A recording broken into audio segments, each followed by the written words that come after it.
Welcome to If Numbers Could Talk. If Numbers Could Talk is a part of the Thinkering group. You can find us at thinkering.space. Please visit our website at thinkering.space. You'll find If Numbers Can Talk podcast, the Thinkering Talks podcast, the Exofathom podcast, Plank Talks with Joe. You can also visit us on our IGs, our Facebooks for each Thinkering Talks, Thinkering Podcast, Exofathom, Plank Talks with Joe, and of course, If Numbers Could Talk. While you're on our website, please take the time to check out our merchandise. Also, take the time to go over, if you'd like to see more merchandise, to teespring.com/thinkeringshops. If Numbers Can Talk is a podcast that we plan on talking about numbers. And when I say numbers, we do our best to remove the emotion. We do our best to simply bring forth the things that are numeric, that make sense, that tell a story, and put that story together. Today's episode is a little different than some of our other episodes. Usually I'll take the time to compare numbers and use those numbers to compare players, compare careers, maybe even just compare a game, right? See how that went for you. See who put up the most fight for that game, right? Well, today is, like I said, it's going to be different. Today, we're not going to compare any two people. We're only going to talk about one person. And that one person we're going to talk about, we're not going to talk about their whole career. We're going to talk about one game. That one game is the second highest single point scored game in NBA history. That game took place on January 22nd of 2006. That game is Kobe Bryant's 81-point game. Now, the reason I chose to do it this way and the reason I chose Kobe's 81-point game is because just the Sunday that passed was Kobe Bryant's birthday. So to celebrate Kobe's birthday with anyone who cared to partake in this with me, I'm taking the time to go over his 181-point game, the second most points scored in a single game. It's a great feat. It was a great game to watch. If you have time, go to YouTube. It's there. There's a bunch of articles written on it. There's a bunch of viewpoints on it. And most of all, the game is there for you to watch and to lend your own opinion. This game was kind of interesting. In 2006, this was a game where it took place on Fox Sports Net West, which would make sense because we're on the West Coast. And if you didn't have cable, you missed a lot of NBA games around this time, right? But if you knew someone, or if you knew where to go, you could catch some really good games. And there was always a good game in the NBA around this time. Sometimes there were just some boring games, like you were like, whoa, this is what NBA players look like. And then there were games like this one where you were like, that was an incredible game. I don't know how a human did that, right? When this game started, the Lakers team was 22-19, and the Raptors team was 14-27. Now, neither of these teams were really doing too much. It was, as described multiple times around that time, it was Kobe and a bunch of guys. The Raptors had Jalen Rose, Mike James, Chris Bosh was in his third year, playing pretty nice, had a really, really good game. But he was going against Lamar Odom, Chris Mim, Andrew Bynum hadn't really Andrew Bynum'd yet, right? Or had Andrew Bynum'd out. I can't remember which one it was, but he didn't play, but he was on the team. Kwame Brown was the center of our time. So that tells you a lot about the team. If you know, you had Smush Parker, Kwame Brown, Devin George, Chris Mim. That was the team at the time, right? And it got to a point during this game, I mean, there was just things that Stu Lantz, the play-by-play commentator, right? He was making statements like, you know, if the Lakers keep on this way, they don't want to get into a pace, like saying they don't want to get the Raptors started. The Raptors, if you ask me, they were playing small ball at the time, and small ball wasn't really a thing, but they were playing small ball. There were times where you definitely looked, and if you had an absolute big against them, you were pretty much going to get beat up the floor. That didn't necessarily mean it. I think that's really, if you ask me, how they went from 0-9 to starting to get some W's. And if you were a Raptors fan, you were interested. I think that's how that happened. So I say all of that to bring us to this game that we are covering. Something else that was said, you know, I'm getting all the verbiage, the emotional things out of the way first, right? Something else that was said during the game, Chris Rock was, you know, they do celebrities and they go to the celebrities and they talk to him about the game. And Chris Rock said, they asked Chris Rock if Kobe was the best player in the NBA. And he said Kobe is the best player on a bad team. So he said he was the best of the best players on a bad team. And then he went on to talk about Steve Nash and some of the other guys. Which, at the time, fair, you know, fair. If you were watching the games and you knew what was going on, Chris Rock's a Knicks fan. But yeah, it was a very interesting game. In the second quarter, Kobe missed a free throw to cut his streak at 62 free throws in a row, and it wasn't one of those games where when it started, you thought this is going to be a game I should watch. However, if you were watching Kobe that year, fourth quarters were kind of his thing. That was really his thing. So the beginning of games they rarely looked fun. You know, if it rarely looked like a game you were going to hone in on with the Lakers at the time. And in fact, some numbers to start with. In 2005-2006 season, Kobe Bryant had 715 fourth quarter points, which nobody's ever had so many fourth quarter points in a single season, I don't think, since. But I want to say for 10 years before that, which was around the time he got drafted. So that says to me, if you were a scout, if you were a coach, if you were the opposing player, just because they started slow, you probably wanted to keep an eye on the guy who ended up averaging 35 points for that season, Kobe Bryant. Now let's start with the quarter by quarter breakdown for Kobe that day, that game. Kobe Bryant played 41 minutes and 56 seconds in his 81-point game. In the first quarter, he had 14 points of the team's 29. In the second quarter, he had 12 points of the team's 20. In the third quarter, he had 27 points of the team's 42. And in the fourth quarter, Kobe had 28 of the team's 31 points. So at halftime, Kobe had 26. And for the second half, he had 55, averaging a total of 81 points for this game. That is your quarter by quarter breakdown. Now, Kobe's minutes, as you see, weren't exactly sporadic. He played the majority of the game, 41 minutes, 56 seconds. However, let's go over his percentages. He had an extremely efficient game. Like, there were shots that just shouldn't have gone in. There were shots that shouldn't have been shot. There were a lot of times where he fought his way into traffic, and you know he was looking for the call, right? But maybe he didn't get the call sometimes, and he'd still make the bucket.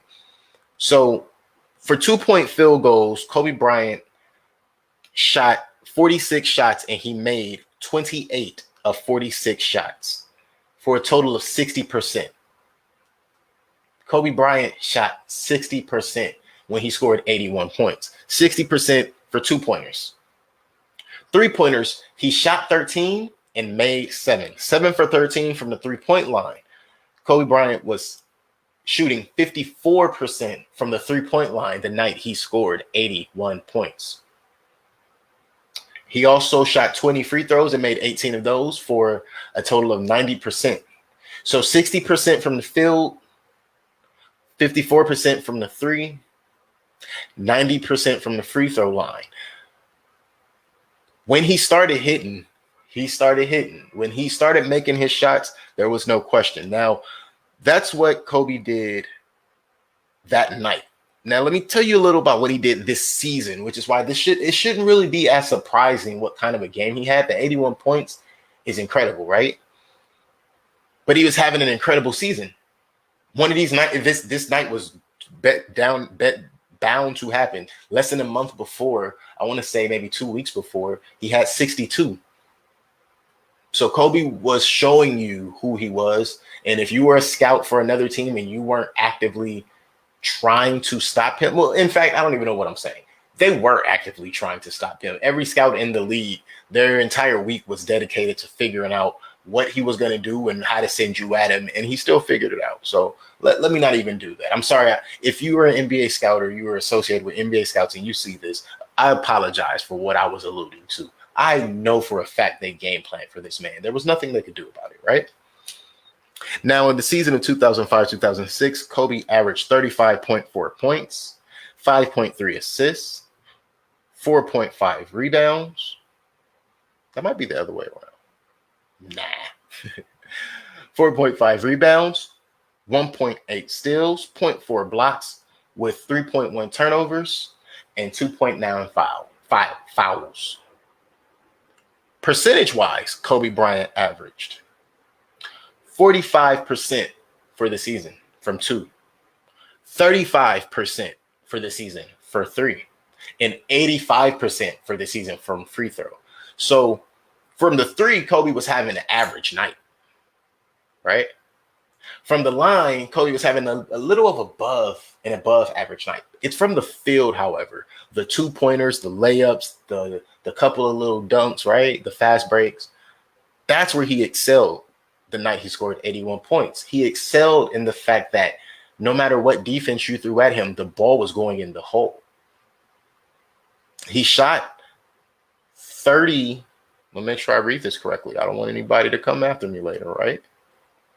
He shot 54% from the three. Averaged 35% from the three. 7 for 13. And if a guy's shooting 35% from the three and you let him get 13 of them off and a couple of them were wide open, maybe three. Maybe 3 of 13 were wide open, honestly. But those 3 he made, right? So he only had to hit 4 that you were defending, whether it was a close contest or a light contest. At that point, he had an average night from the three-point line. You gave him 3 of those, right? Now let's talk about the stats for the night. Now I gave you the percentages for the night. I gave you his total per quarter. I gave you the average for the season and the percentages for the season. But on the night, Kobe Bryant scored 81, shooting 60% from the field, 54% from the three, 90% from the free throw line. Kobe Bryant had 81 points, 6 rebounds, 2 assists, 3 steals, 1 block, 3 turnovers, and he only committed 1 personal foul. That is the sign of a high-level, highly controlled player. I mean, I'm not saying that there was a lot of driving towards him, trying to bait him into the foul, but Kobe Bryant scores 81 points on you, and you only caused him to commit 1 personal foul. He was controlled the entire night. He was controlled. His shots were controlled. If you go look at the game, some of those shots you think, why did he fade that way? Why did he go that way? Listen, if you were on the right side, he went left. If you were on the left side, he went right. If you were dead center, he found a way to turn right around, spot up over top of you, hand over your hand. And 8 times out of 10, he was going to the line. If he wasn't going to the line, 9 times out of 10, that ball dropped into the bucket and you were going the other way anyway, right? So what I'm saying is when I looked at these numbers and I had a discussion with these numbers, the first thing it said to me was People don't talk about the efficiency of this game. People don't talk about the efficiency of this game. They just talk about how impressive it is that someone scored 81 in one night. 81 in one night. That is amazing. But to be this efficient, 60% for 81 points from the field, 54% from the three-point line, 90% from the free throw line, you got 81 points. Now, 2 assists. Some people will say, oh, yeah, see, that's proof. Kobe didn't pass the ball. The man scored 81. And if you go look, I'm just going to go out here on a limb and say at a certain point, when you're the coach and or the players on the team with the person, you're going to say to yourself, let me give the ball to the hot hand. At one point, the Lakers were down 18 points in this game. I want to say that was halftime. Now, at halftime, Kobe had 26 points. The Lakers were down 18. In the third quarter alone, he scored more than he had in the second half. He plus that by 27 points. In the fourth quarter, Kobe scored 28 points. Now, I'm not quite sure how good I am with understanding this, but someone who scores at that rate, how did they not win the MVP that year? These numbers asked me that question. I just had to ask. I personally understand, that there are other things that go into this, but the numbers were just curious because they know how much they're scrutinized. They know how much they've been looked over, right? Now, something that also is not discussed is not only did Kobe score 81, only did Kobe score 27 in the third, 28 in the fourth, 55 points in one half. Kobe Bryant outscored the Toronto Raptors in the third and the fourth quarter. Not the LA Lakers. Kobe Bryant outscored the Toronto Raptors in the third quarter. Kobe Bryant had 27 points in the third quarter. The Toronto Raptors had 22 points. The numbers say to me that this was a controlled assassination of an entire zone defense. This was 2006. So if you're listening and you hear this and you say zone defense in the NBA, yeah, it absolutely happened. In the fourth quarter, the Toronto Raptors had 19 points. Kobe Bryant had 28 points. Now, don't get me misunderstood. The Lakers also ran some zone defense. The Lakers ran a 2-3 and they ran man defense. 2-3 shifting zone, I believe it was a 2-3 shifting zone.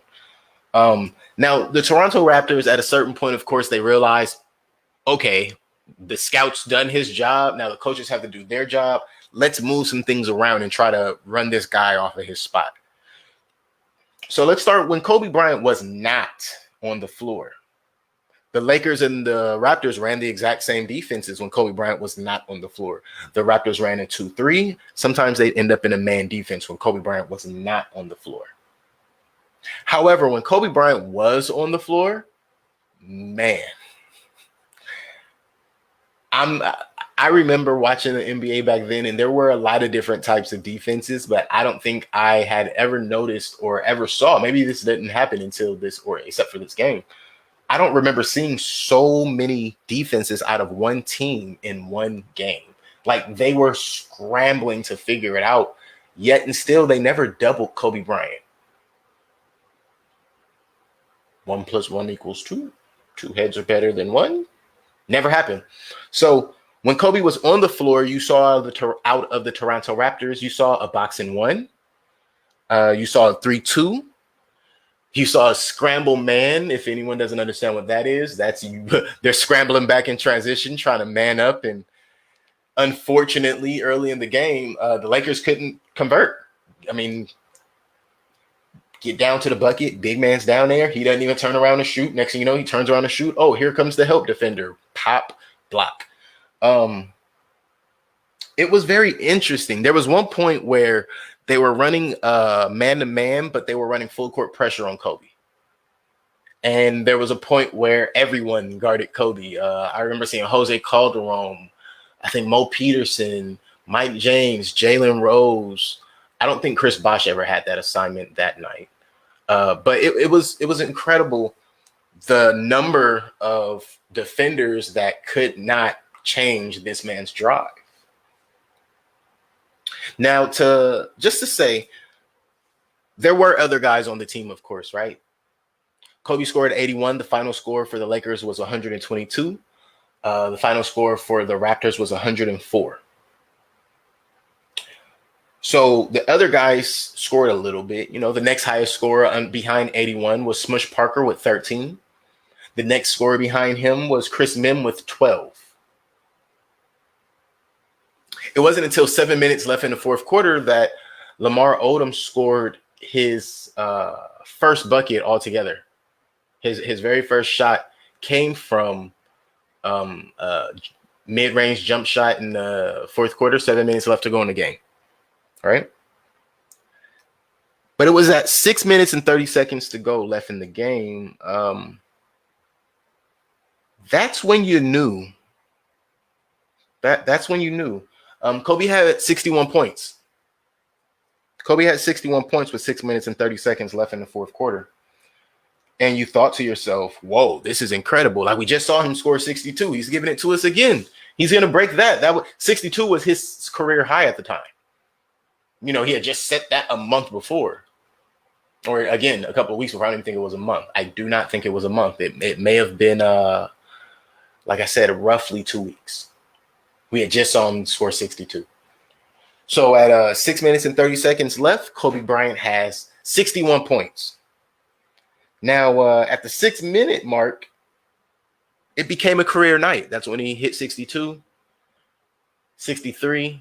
And you're like, whoa, we just watched him do it again. He just gave it to us. We just watched him do it again.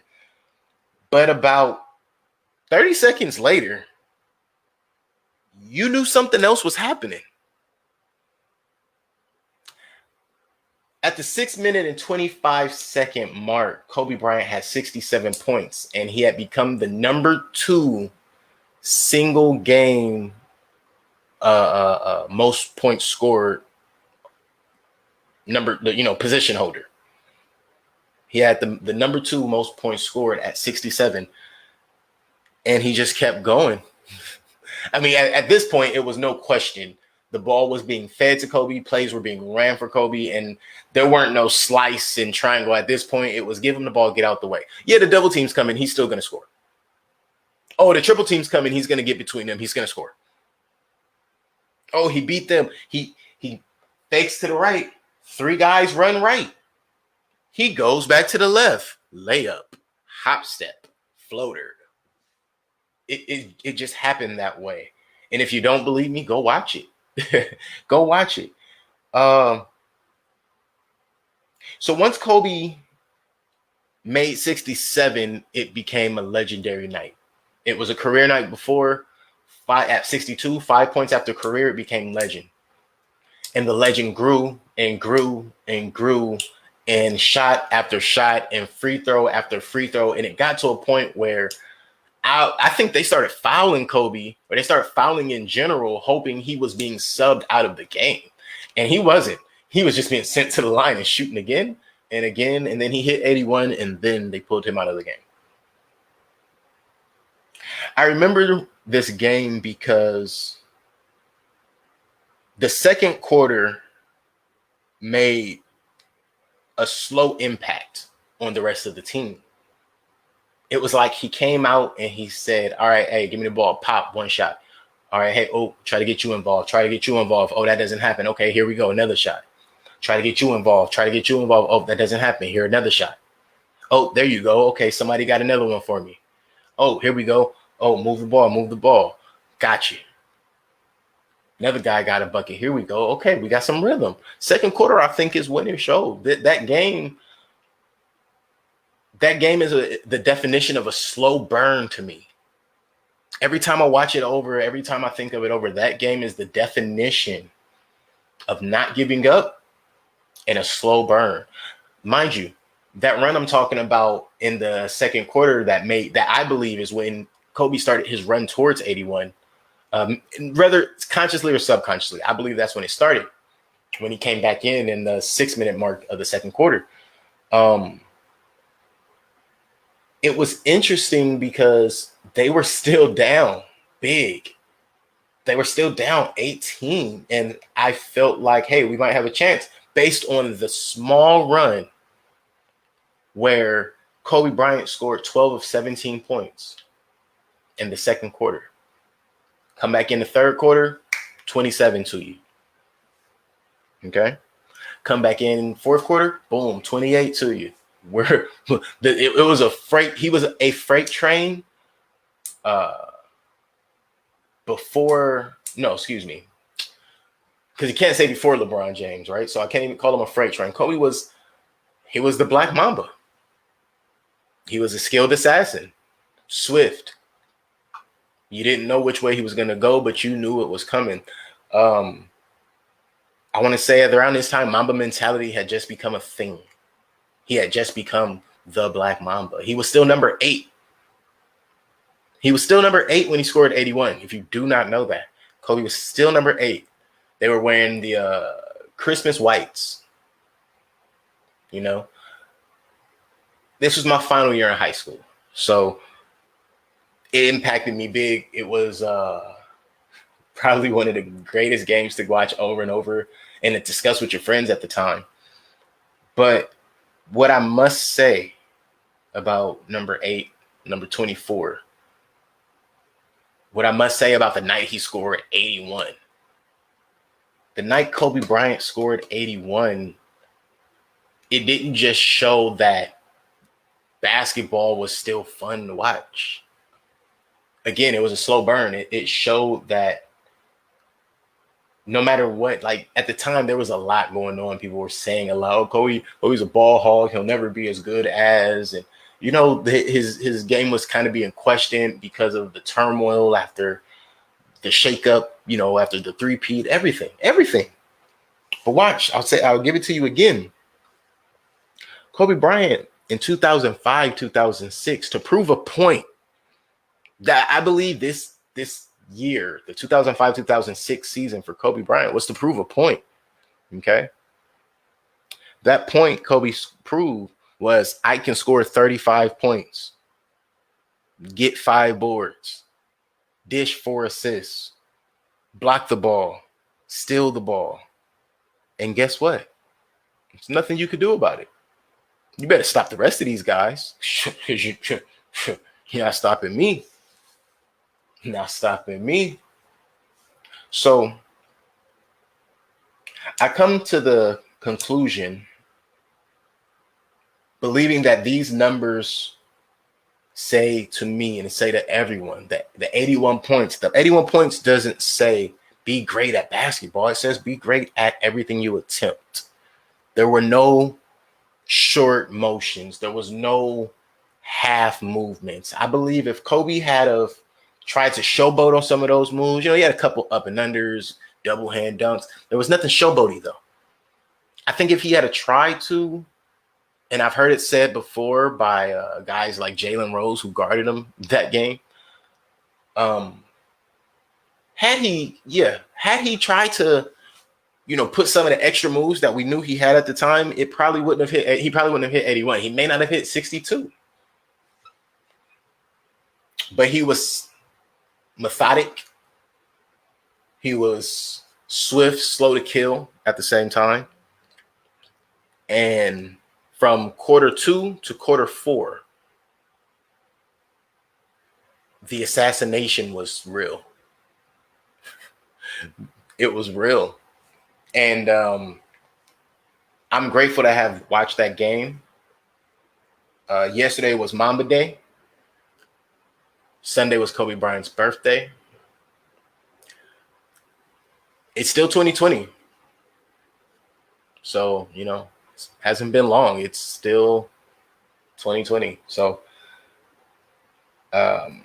January 22nd, 2006, we witnessed a legendary performance by the late, great Kobe Bryant. 81 points. I appreciate you for hanging out with me through this time, for going through these numbers with me, for going through these numbers with me, and by all means, take the time to visit us over at thinkering.space. Visit our Facebooks, Thinkering Podcasts, Thinkering Talks, Exofathom Podcasts, Plank Talks with Joe, If Numbers Could Talk. Visit us on our IG. Please visit teespring.com. Check out some of our merchandise over there, teespring.com/thinkering shop. And take the time to send us some emails, send us some thoughts, give us some suggestions, whatever you think, whatever you would like to say, whatever you would like to share. Subscribe to our YouTube. Subscribe on our site and follow us on all socials. We'll be sure to do the same. I appreciate you. Appreciate it, guys. And let's figure this thing out together, because the numbers, they're getting us somewhere in life. And if we don't understand where they're getting us, we'll just be sitting ducks. Appreciate it, guys. Have a great one.